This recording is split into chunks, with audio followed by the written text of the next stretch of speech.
Bonjour, c'est Nagui. Ce que j'ai vu dans cette nouvelle enquête de L214 m'a profondément choqué.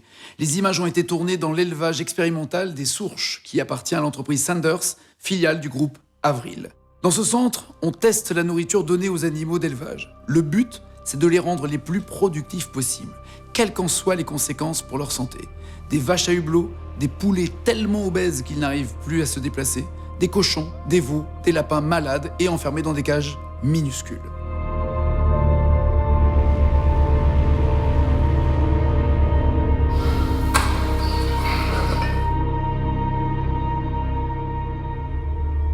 On a percé un trou dans leur estomac pour pouvoir accéder à tout moment à son contenu. Régulièrement, des employés viennent ouvrir le hublot pour y déposer des échantillons d'aliments ou faire des prélèvements. Ici, l'objectif est de mettre au point l'alimentation la plus performante possible pour que les vaches produisent le plus de lait possible. Pour Sanders, ces vaches ne sont que des machines à produire du lait dont on essaye d'optimiser les réglages.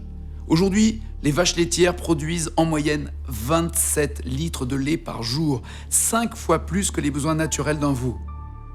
D'autres expériences sont menées sur des veaux isolés dans des minuscules enclos. Certains souffrent de troubles digestifs. Des cochons, ils n'ont que le contact froid du métal comme environnement. Les lapins sont prisonniers dans des cages exiguës. Ils ne connaîtront que ces cages toute leur vie, ils n'en sortiront jamais. Quant aux poulets, issus de souches à croissance rapide, nourris avec une alimentation trop riche, leur poids est poussé à l'extrême. Ils arrivent à peine à marcher.